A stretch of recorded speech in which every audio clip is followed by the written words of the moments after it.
2025ஆம் ஆண்டில் நீங்கள் தவறவிட்டதாக நினைப்பது என்ன என்றும் அதனால் நீங்கள் இழந்தது என்ன என்பது குறித்தும் மக்கள் குரல் பகுதியில் எழுப்பப்பட்ட கேள்விகளுக்கு திருவிடைமருதூர் தஞ்சாவூர் மாவட்ட மக்கள் தெரிவித்த கருத்துக்களை பார்ப்போம். இந்த 2025ல நான் ஒரு முக்கியமான உயர் படிப்பு சம்பந்தமான ஒரு இதை நான் தவற விட்டுட்டேன். என்ன தவற விட்டேன்னா, அந்த அப்ளிகேஷனை சப்மிட் பண்ண முடியல டைமுக்கு என்னால. ரெண்டாவது நான் திருப்பி என்கொயரி பண்ணி பார்க்கும்போது அவங்க 1 வாரம் இல்லை 2 வாரம் நான் எக்ஸ்டெண்ட் பண்ணுவோம் டெட்லைன் அப்படிங்கிற மாதிரி சொன்னாங்க. பட் அதை பண்ணாமே விட்டுட்டாங்க. அதையும் வருஷம் 2 இன்டேக் எடுப்பாங்க. அதில் ஆக்சுவலாக இந்த வருஷம் பார்த்தீங்கன்னா ஒரே ஒரு இன்டேக் மட்டும் தான் கால் ஃபார் வந்துச்சு.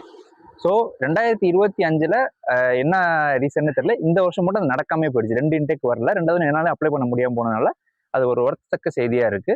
2025ல நான் type writing class and aari work class போகணும்னு ஆசை. போனேன், என்னால் அது சரியாக கடைபிடிக்க முடியல. அதே மாதிரி 2025ல நிறைய ஜாப் ஆப்பர்ச்சுனிட்டி கிடைச்சிது. என்னால் அதுக்கும் போக முடியல. காரணம் குழந்தை கேரிங்கால, குழந்தை இருக்கிறதால என்னால் அது சரிவர கடைபிடிக்க முடியல. இதுதான் 2025ல நான் தவற விட்ட விஷயங்கள் தான். LIC முகவராக பணியாற்றிட்டு இருக்கேன். கடந்த 10 வருடங்களாக பணியாற்றிட்டு இருக்கேன். ஒவ்வொரு வருஷமும் அதோடைய அச்சீவ்மெண்ட்டை முடிச்சிருவேன். இந்த வருஷம் 2025ல எனக்கு உடல்நிலை சரியில்லாமல் போயிடுச்சு. அதனால என்னோட அச்சீவ்மெண்ட்டை முடிக்க முடியல.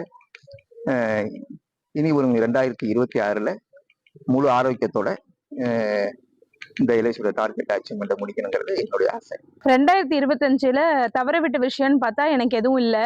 2025 எங்களுக்கு மறக்க முடியாத வருஷமா தான் இருந்துச்சு.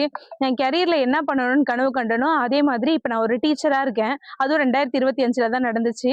அதே மாதிரி நாங்கள் ஃபினான்ஷியலாகவும் என் ஹஸ்பண்ட் ஒரு ரெண்ட் ஏரியாவில் தான் இருந்தோம். இப்போ நாங்கள் சொந்தமாக ஒரு இடம் வாங்கியிருக்கோம். அதனால 2025 எனக்கு ரொம்ப மறக்க முடியாத வருஷம். வீடு கட்டணும் அப்படிங்கிற ஒரு ஆசை எனக்கும் என் கணவருக்கும் ரொம்ப ஆசை. இந்த 2025ல எப்படியாவது வீடு கட்டி முயற்சி பண்ணி வீடு கட்டணும்னு ஆசைப்பட்டோம். ஆனால் முடியல. ஏன்னாக்கா குழந்தைகளை நாங்கள் படிக்க வைக்கிறதுனால அந்த படிப்பு செலவுக்கே நாங்கள் பணம் இது கட்டுறதாக அதனால கஷ்டமாக இருக்குது. பிள்ளைங்களை எப்படியாவது நல்ல முறைக்கு கொண்டுகிட்டு வரணுங்கிற அந்த ஒரு எண்ணத்திலே போயிட்டு இருக்கோம். அந்த 2025ல எனக்கு ஒரு வீடு கட்ட முடியாத ஏமாற்றமான சூழ்நிலையா போயிடுச்சு. மக்கள் குரல் பகுதியில் திருவிடைமருதூர் பகுதி மக்கள் அளித்த பதில்களை பார்த்தோம்.